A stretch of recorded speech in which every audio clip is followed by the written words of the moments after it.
கர்த்தருடைய பரிசுத்தமான நாமத்திற்கு ஸ்தோத்திரம் உண்டாவதாக.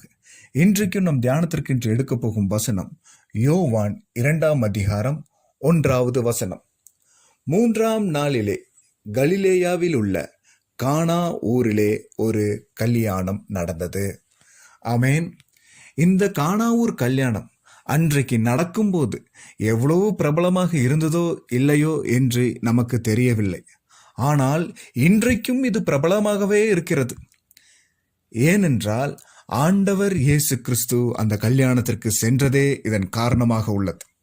நம்மளுடைய வாழ்க்கையும் வறுமையாக, தள்ளப்பட்டவர்களாக, நிந்திக்கப்பட்டவர்களாய் நாம் நிற்போமே ஆனால், ஒருவராலும் கண்டு கொள்ளப்படாத ஒரு வாழ்க்கை நாம் வாழ்ந்து கொண்டு இருப்போமே ஆனால், ஒருவருக்கும் பிரயோஜனமற்ற ஒரு வாழ்க்கை நாம் வாழ்ந்து கொண்டு இருப்போமே ஆனால், இப்பொழுது ஆண்டவர் இயேசு கிறிஸ்துவை நம்மளுடைய வாழ்க்கையில் அழைத்து பாருங்கள். நம்மளுடைய வாழ்க்கையும் அநேகரால் நாம் கர்த்தருக்கென்று சாட்சியுள்ள வாழ்க்கை வாழ்கிறோம் என்று கூறப்படுகிற நிலைமைக்கு கர்த்தர் நம்மை கொண்டு வருவார்.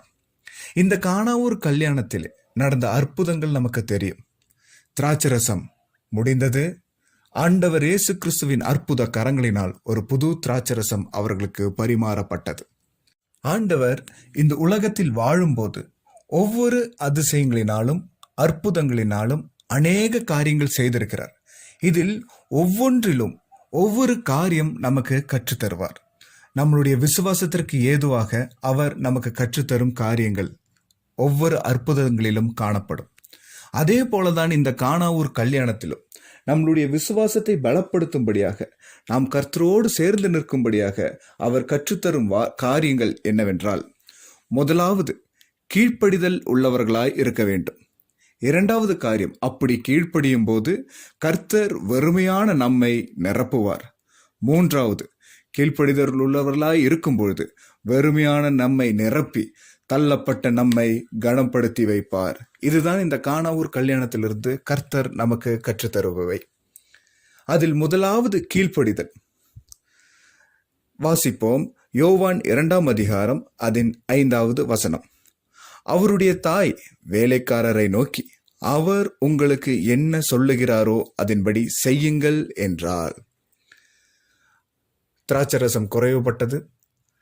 மரியாளோ திராட்சரசம் குறைவுபட்டது என்று இயேசுவிடம் போய் சொல்லுகிறாள்.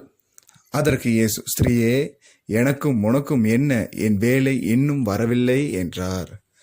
நம்மளுடைய வாழ்க்கையில் அநேக முறை கர்த்தர் நம்மோடு கூட இடைப்படாத ஒரு சூழல் இருப்பது போல இருக்கும். காரணம் என்னவென்றால், கர்த்தருடைய வேலை இன்னும் வரவில்லை என்று அர்த்தம்.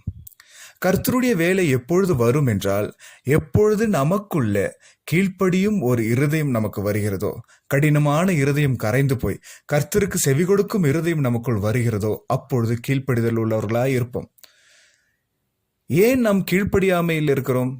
ஒரு வகையான பெருமை. எல்லாம் எனக்கு தெரியும், நீ என்ன எனக்கு சொல்லி தர்றது என்று நாம் உலகத்தோடு இருக்கும்பொழுது, உலகத்திற்கு ஒத்த வேஷம் தரித்து கொண்டு நாம் இருக்கும்போது, அதுதான் கீழ்ப்படியாமை.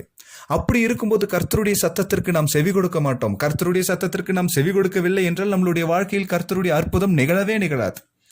ஒரு சிலர்களை பார்க்கலாம், எனக்கு இருக்கிறது தான் பெஸ்ட், என்னுடைய புருஷன் தான் பெஸ்ட், என்னுடைய மனைவி தான் பெஸ்ட், என்னுடைய பிள்ளைகள் தான் பெஸ்ட், எங்கிட்ட இருக்கிற கார் தான் பெஸ்ட், எங்கிட்ட இருக்கிற வீடு தான் பெஸ்ட்ன்னு சொல்லிட்டு இருப்பாங்க. அதுதான் ஒரு வகையான பெருமை. அந்த பெருமை இருக்கும்பொழுது அதை சீர்திருத்தி கொள்வதற்கு நாம் நம்மை இடம் கொடுக்கவே மாட்டோம்.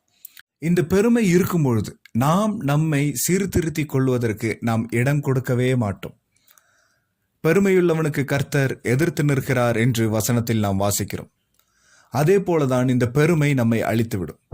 ஒருவேளை இந்த கானாவூர் கல்யாணத்தை நடத்துகிற இந்த மணவாளன் எல்லோரையும் அழைக்கும் போது போய், நான் இந்த மாதிரி ஸ்பெஷலான ஒரு திராட்சரசத்தை கொண்டு வந்திருக்கிறேன், அது ஸ்பெஷலான இந்த கற்சாடியில நான் பக்குவப்படுத்தி வைத்திருக்கிறேன் என்று சொல்லி எல்லாரையும் அழைத்திருப்பான். அழைத்தவர்கள் எல்லாரும் அந்த திராட்சரசத்தை மனதில் வைத்து கொண்டு வந்திருப்பார்கள். அங்கே வந்திருக்கும் பொழுது அந்த திராட்சரசத்தை எல்லோரும் பருகி பருகி பருகி எவ்வளோ நல்ல திராட்சரசம் என்று சொல்லி அவர்கள் பருகி இருப்பார்கள். ஏனென்றால் ஒரு திருமணத்தை ஆயத்தப்படுத்துகிறவர்கள் அந்த திருமணத்திற்கு ஏற்ற திராட்சரசத்தையும் நிறைவாய் ஆயத்தப்படுத்தி இருப்பார்கள். அப்படி இருக்கும்பொழுது யூதர்களுடைய கலாச்சாரத்தில் திராட்சரசம் மிகவும் முக்கியமான ஒன்று. அப்படி இருக்கும்பொழுது இங்கு திராட்சரசம் குறைவுபட தொடங்குகிறது என்றால், அவன் இப்படியாக அந்த திராட்சரசத்தை குறித்து மேன்மை பாராட்டி இருப்பான். இப்பொழுது அந்த திருமணத்திலே திராட்சரசம் முற்றிலும் முடிவுக்கு வந்தது. அப்பொழுது அந்த மணவாளன், இதற்கு யார் என்னை இந்த சூழ்நிலையிலிருந்து விடுவிப்பார் என்று பார்க்கும் பொழுது, விடுவிக்கிற கர்த்தர் ஒருவர் அந்த கல்யாணத்திற்கு வந்திருந்தார். அவருடைய பாதத்தில் இவன் போய் விழுகிறான். அந்த கீழ்ப்படியும் எண்ணம் அவனுக்கு வருகிறது. இவருடைய வார்த்தைக்கு நான் கீழ்ப்படிவேன், அப்பொழுது நான் விடுதலையாவேன் என்ற எண்ணம் அவனுக்கு வருகிறது. கர்த்தர் கற்சாடிகளை நிரப்புகிறார், திராட்சரசத்தை பரிமாறுகிறார்.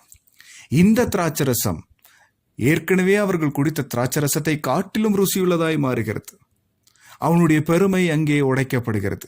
எந்த திராட்சரசத்தினால் அவன் பெருமை கொண்டானோ அதே திராட்சரசத்தை காட்டிலும் மிக ருசியுள்ள திராட்சரசத்தை என் ஆண்டவரால் மட்டும்தான் தர முடியும் என்ற ஒரு விசுவாசம் அவனுக்கு வருகிறது.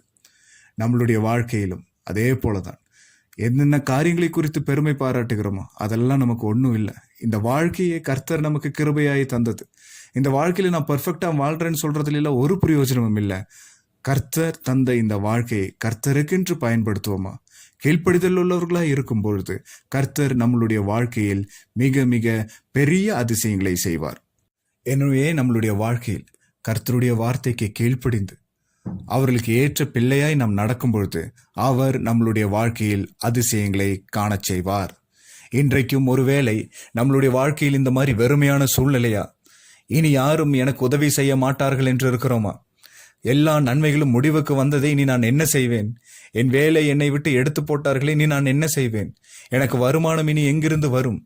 என்னுடைய நம்பிக்கையெல்லாம் அற்றுப்போயிற்றே என்ற ஒரு சூழ்நிலையில் நாம் கலங்கி தவித்து நின்று கொண்டிருப்போமே. ஆனால் ஆண்டவரும் இரட்சகருமாகிய இயேசு கிறிஸ்துவை உங்களுடைய வாழ்க்கையில் அழைத்து பாருங்கள். அவர் செய்யும் நன்மையை கவனித்து பாருங்கள். பரலோக ராஜ்யத்தை குறித்த மேன்மையை நீங்கள் ருசித்து பாருங்கள். அப்படி இருக்கும் பொழுது கர்த்தர் நிச்சயம் உங்களை ஆசீர்வதிப்பார். ராஜ்யத்திற்கு தகுதி பெறுவோம். கர்த்தருடைய வருகை மிக மிக சமீபமாயிருக்கிறது. கர்த்தர் தாமே இந்த வசனங்களை ஆசீர்வதிப்பாராக. ஆமேன், ஆமேன்.